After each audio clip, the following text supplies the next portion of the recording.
Hi guys, mapagpalang araw po. Kumusta po kayo? Nakapag-swimming na ba?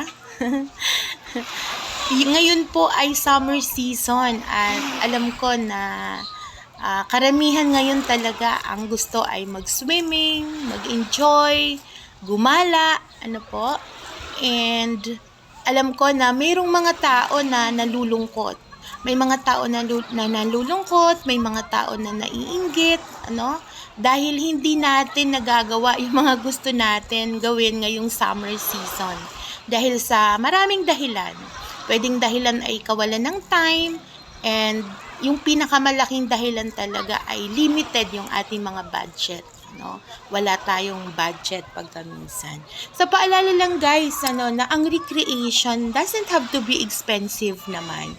Ano po? Sometimes yung mga best moments, free naman. Walang bayad. Pwede tayong maglakad-lakad, pwedeng manood ng sunset, magbasa ng libro, pwedeng mag-video okay sa bahay. No? Spend time with our loved ones. Ganon. Alam niyo po, yung kagalakan naman, hindi naman nakukuha lahat sa mga magarbong bagay. No? Kadalasan nga yung kagalakan nakukuha sa mga simpleng bagay. Ano po? So, hindi naman natin kailangan pumunta ng resort talaga para lang mag-relax and i-enjoy yung buhay natin. No? Pwede nga tayong mag-picnic sa park. Pwede yun. Kahit ang baon mo lang ay kwek-kwek. Yan, di ba? Ang saya.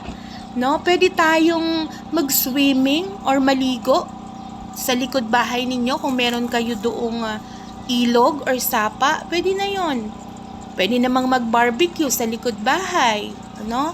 Or manood ng TV, ng sine, or mag-Netflix sa bahay.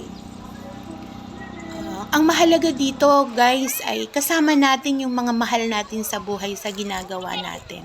Kasama natin yung family natin, kasama natin yung friends natin, yung mga taong mahalaga sa atin.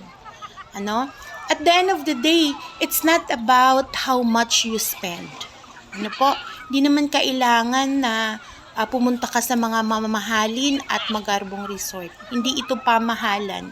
Hindi ito pabonggahan. Ano po? It's about who you're with and the joy you make together. No? Kahit simple lang yan, kahit dyan lang yan sa tabi-tabi, kapag yung mahal natin ang kasama natin, masaya na tayo. Guys, so yun po paalala, huwag tayong malulungkot. Bye-bye po, God bless!